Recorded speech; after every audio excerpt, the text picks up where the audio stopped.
full of, ano, di ba, energetic person, no? Something like that, no? So, tignan natin. Masayahin, pwede rin, no? Tignan natin.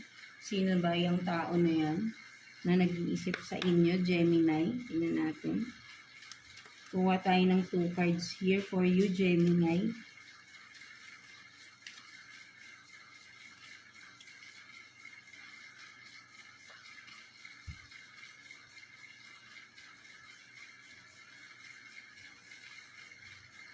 So, you have this, the Hermit, and then, 9 of Pentacles. No, so, ang nakikita ko rito, Gemini, no, this person, no, ito yung person na sabihin natin na,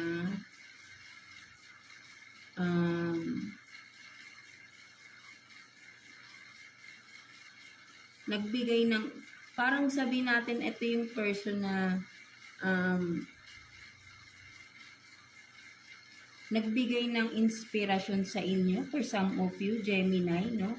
Etong tao na ito, no, for some of you, no? Kumbaga parang siya yung naging inspirasyon ninyo, no, kung sino man ito, no? So ito yung nagbigay ng parang bagong pag-asa, no? Na parang na-motivate kayo ng tao na ito, no, mga Gemini, no? So ayun yung nakikita ko rito, no? Ito yung taong nag-iisip sa inyo, someone na naging inspiration ninyo, naging motivation ninyo, na and this person is successful tong tao na ito, no, with the 9 of Pentacles here, no. So parang sabihin nating idolo mo, no, for some of you, no. So parang naging idol, 'di ba, no? So tingnan pa natin bakit niya kayo naiisip, no? Bakit niya kayo iniisip? Tignan natin. No? So, maybe kung sino man yan, di ba? Baka kaibigan nyo or someone na mentor, pwede rin, di ba? Na naging inspirasyon ninyo, no? Mga Gemini natin. Tignan natin.